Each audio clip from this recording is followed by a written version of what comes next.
Well, it's very divisive, partly because Prayut originally came or became prime minister through the coup back in 2014. And he first was appointed as prime minister on August the 23rd.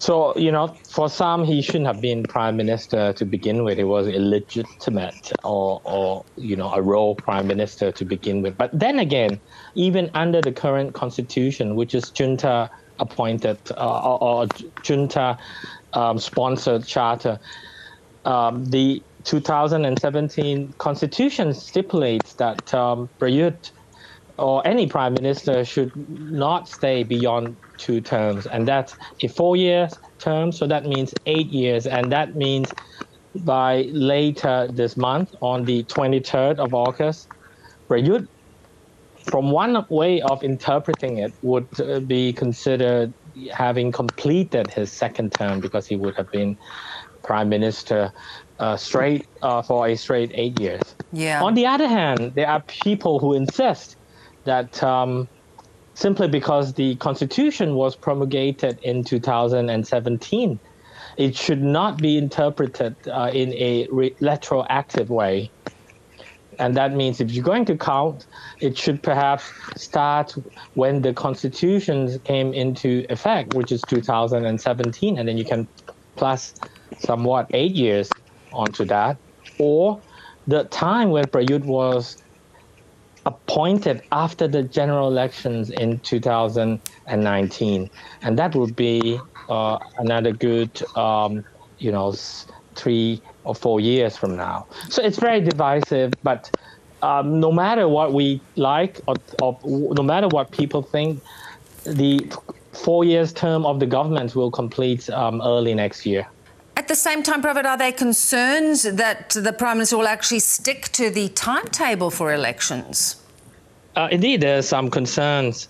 And if that happens, it will be due to some technicality. That is, the current rules regarding the next elections and how the allocations of party list MP vis-a-vis the constitution or constitution-based constituency-based MPs are not completed. And just this earlier today in Bangkok, the parliament have failed to reach a quorum to meet to discuss and vote on the matter. So it could definitely be delayed, at least possibly for a few months. And this is the issue, whether it comes to debating his length of term, is there still the sense in Thailand that this self-appointed government to a degree is going to continue to try and hang on to power?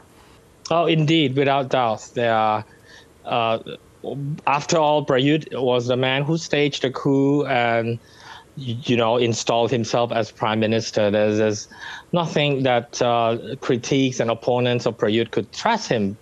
Right after the 2014 coup, he penned a song asking people for a little time, and now it's been 8 years, almost. Way too much time for some people, because really he's hugely unpopular among a lot of Thais and is running third in terms of favoured prime minister. Indeed, there's no doubt about that, and that's why we're seeing some of the coalition partners, some leading politicians already offering themselves to be the next prime minister. And what might see him go before his term ends and potentially beyond that? Well, partly the Constitutional Court ruling that we expect sometime next week will probably be law-abiding. It will have an effect if the court decides that Prayut has completed his second term or will complete his second term by the 23rd of August. Then there is no other way. Prayut will have to leave. But then we're still speculating whether the first deputy prime minister would simply become a caretaker prime minister until the rest of the term or not, or will Prayut decide to dissolve the House before that and call in for a fresh general elections. So quite a bit of uncertainty. Interesting to see a president who is sort of on the run in his own country but not necessarily wanted elsewhere has applied to go to Thailand. This is the Sri Lankan president who left really with lynch mobs around him. Indeed, the former Sri Lankan Prime Minister Rajapaksa, who has been much accused of being responsible for the economic disaster in Sri Lanka, is expected to land in Thailand today.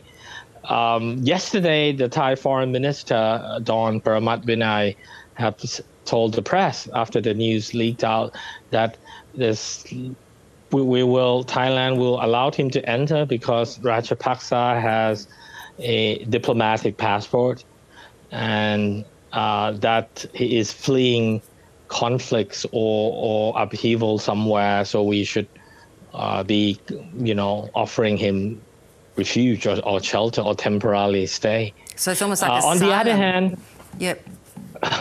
Well, he's not. He didn't use the Thai foreign minister didn't use the term, but we don't know how long he would be staying, and whether he will be doing anything. I mean, or politically active while in Thailand or not.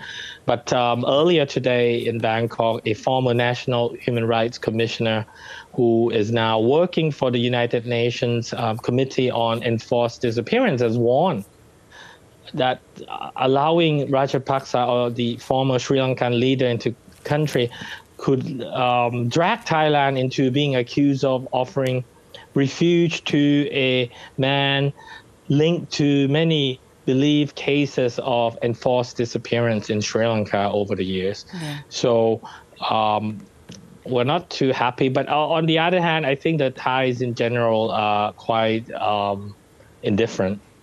Interesting. Yeah, indeed. We will watch with interest. Good to have you on, Pravit. Thanks for your time.